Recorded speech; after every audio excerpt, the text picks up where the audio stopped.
দর্শক মণ্ডলী সকলকে স্বাগত জানাচ্ছি কালের কণ্ঠে। আপনারা দেখছেন 22 গজ। আমি আপনাদের সঙ্গে আছি মিজানুর রশিদ। আমরা কথা বলবো বাংলাদেশের এই এশিয়া কাপ যাত্রা নিয়ে। বাংলাদেশ হংকং এর এগেইনস্টে গতকাল ম্যাচ জিতেছে 7 উইকেটে এবং সেখানে লিটন দাসের ঝোড়ো 50 ছিল। এবং আগামীকাল যে ম্যাচ বাংলাদেশের সেটা হচ্ছে শ্রীলঙ্কার বিপক্ষে। সো বাংলাদেশ কেমন করবে শ্রীলঙ্কার বিপক্ষে এবং কি ছিল বাংলাদেশের হংকং এর বিপক্ষে প্রাপ্তি, এই নিয়ে আজকে আমরা কথা বলবো। এবং এই বিষয় নিয়ে কথা বলার জন্য আজ স্টুডিওতে হাজির হয়েছে আমার সঙ্গে আমাদের কালের কণ্ঠের ক্রীড়া প্রতিবেদক বোরহান জাবেদ ভাই। কি অবস্থা ভাই? আপনার কি অবস্থা? আছি আলহামদুলিল্লাহ। তো কি উপভোগ করলেন কালকের ম্যাচটা?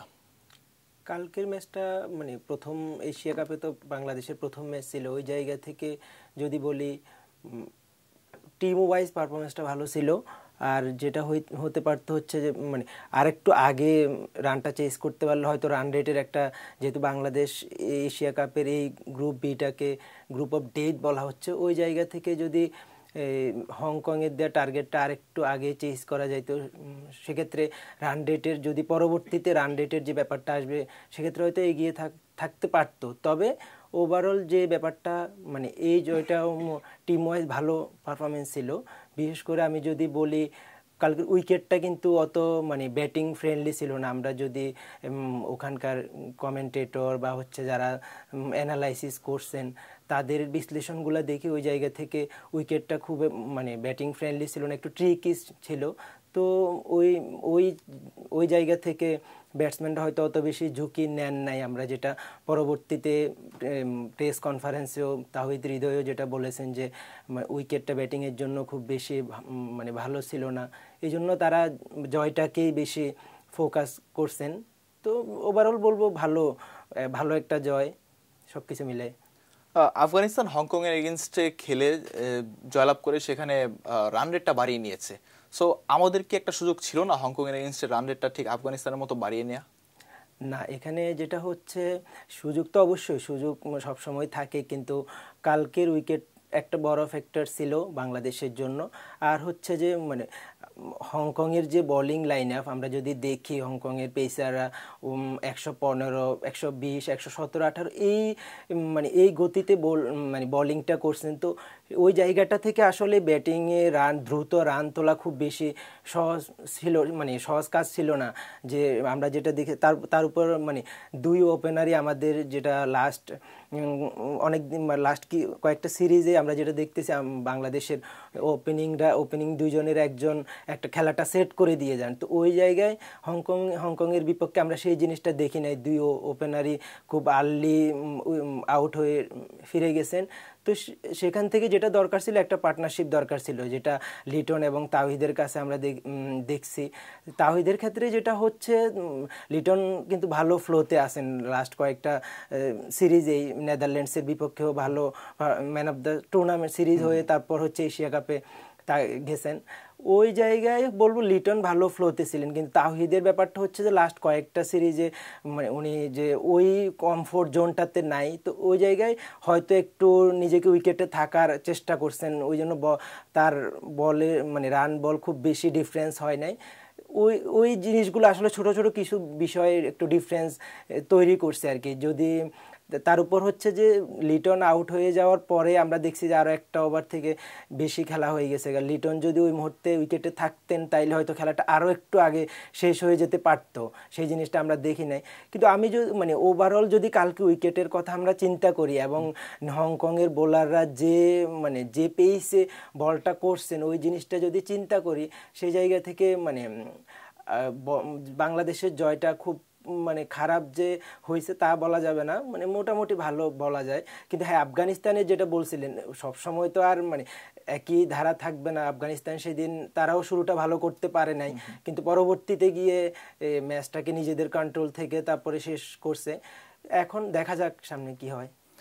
লাস্ট 14 বল থেকে 14 রান বাংলাদেশের। আসলে এই 14 বলে 14 রান আর যেই পরিমাণ ডট খেলেছে কালকে বাংলাদেশ, ওইখান থেকে স্ট্রাইক রোটেশন করে সিঙ্গেল বের করে আনা পসিবল ছিল কিনা? আর এই 14 বল থেকে 14 রান না নিয়ে সেই 14 বলটাকে আরো কম বলে কনভার্ট করে সেই 14 রান করা যেত কিনা? না, মানে রানের কথা যদি বলি, কালকে কিন্তু মানে দুবাই প্রচুর গরম আমরা দেখেছি, প্লেয়াররা অনেক বেশি মানে টায়ার্ড হয়ে যাচ্ছিলেন খুব দ্রুত।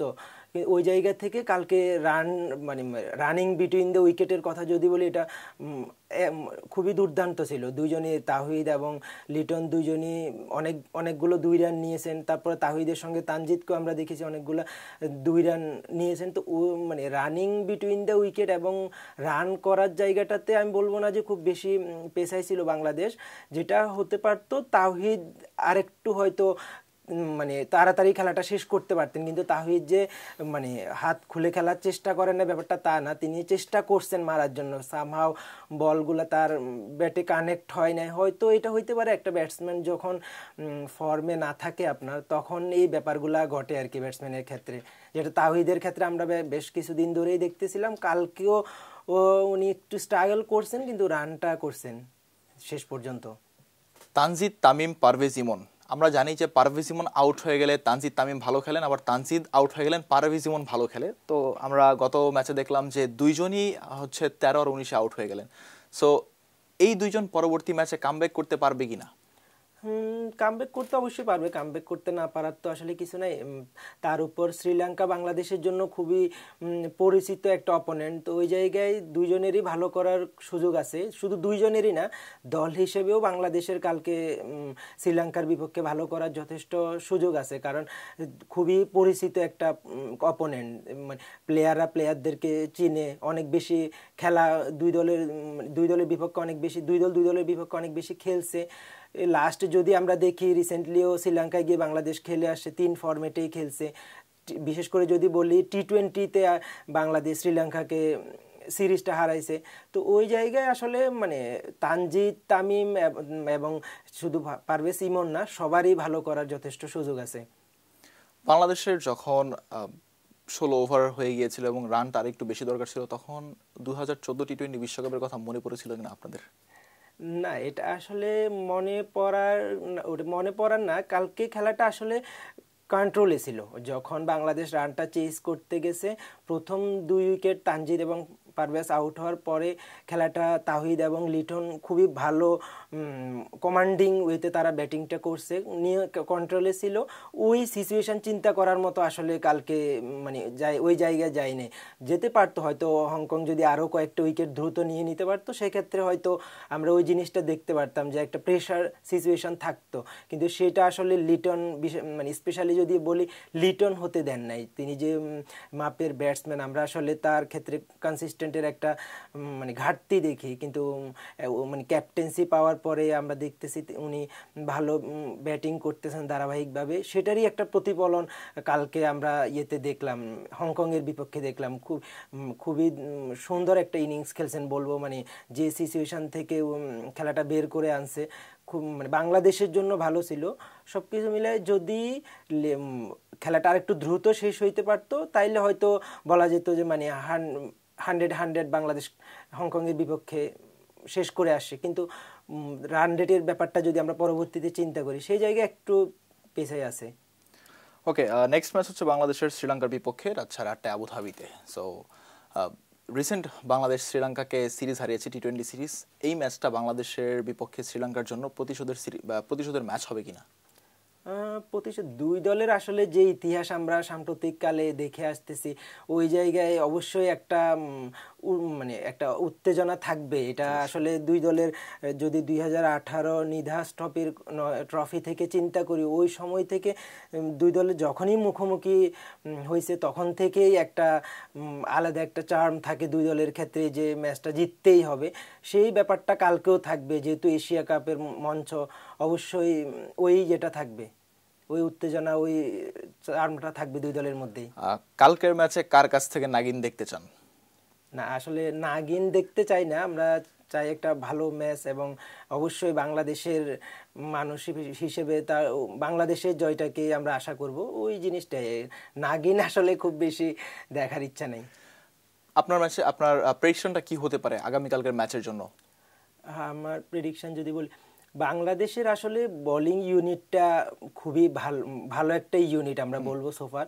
হংকং এর বিপক্ষে হয়তো কিছুটা ঘাটতির জায়গা ছিল, একমাত্র তানজিম হাসান সাকিবকে ছাড়া ওইরকম ভাবে বোলাররা আসলে ওই ইয়েটা নিয়ন্ত্রণটা রাখতে পারেন নাই। তো ওই শ্রীলঙ্কার বিপক্ষে যদি মানে বোলিংয়ে যদি নিজেদের যে এক্সপেকটেশনস ওইটাকে যদি ধরে রাখা যায় এবং ব্যাটিংয়ে যে বাংলাদেশের যে টপ অর্ডারে দুইজন পারভেজ ইমন এবং তানজিদ হাসান, তারপরে লিটন দাস, ও এরা যদি খেলাটা সেট করে দিয়ে যায় তাহলে আমি বাংলাদেশের জয়টাকেই দেখছি আর কি। স্টার টু ওয়াচ কাকে রাখবেন? কালকেও লিটন দাসকে রাখবো। লিটন দাস, পারভেজ ইমন আছেন, তামিম আছেন, সাকিব আছেন। লিটন দাস এই মুহূর্তে যে ব্যাটিংটা করতেছেন ওই জিনিসটা মানে যদি কন্টিনিউ করতে পারেন এটা বাংলাদেশের জন্য চেয়ে ভালো কিছু আর হইতে পারে না। বাংলাদেশ যদি টস জিতে বা টস হেরে প্রথমে ব্যাট করে তাহলে আপনার এক্সপেক্টেড স্কোরটা আসলে কত দাঁড়াতে পারে? আগে ব্যাটিং করলে? হ্যাঁ, আগে ব্যাটিং করলে আসলে এটা উইকেটের উপর অনেকটা ডিপেন্ড। আমরা যেটা এই এশিয়া কাপের আগে যে ট্রাই সিরিজটা হয়েছে ওখানেও শুনতেছিলাম রাশিদ খানের মুখে, আফগানিস্তান ক্যাপ্টেন, যে মাঠে নামার আগ পর্যন্ত প্রেডিক্ট করা যাচ্ছে না যে আসলে কত স্কোর হবে, এখানে উইকেটটা মানে চেঞ্জ হচ্ছে ফ্রিকুয়েন্টলি। তো ওই জায়গায় রান আসলে কত হতে পারে ওটা খেলার শুরুটা দেখলে বলা যাইতো, কিন্তু এখন যদি বলি 160 আমার মনে হয় ভালো স্কোর। 160 কি ফাইটিং স্কোর সেফ হবে বাংলাদেশের জন্য? সেফ না আসলে, এটা খেলা শুরু হওয়ার পরে বলা যাবে, তবে মানে আগে থেকে যদি বলে 160 আমার মনে হয় ফাইটিং স্কোর, এবং খেলাটা যে বের করে আনার মতো ওই ধরনের ওই মাপের বোলিং ইউনিট বাংলাদেশের আছে। থ্যাংক ইউ বোরহান ভাই। দর্শক, এই ছিল কালের কণ্ঠে আজকের জন্য 22 গজের পর্ব। আমরা পরবর্তী পর্ব নিয়ে আগামীকাল আবারও হাজির হব কালের কণ্ঠের পর্দায়। ততক্ষণের জন্য ভালো থাকুন, সুস্থ থাকুন, দেখতে থাকুন এশিয়া কাপ।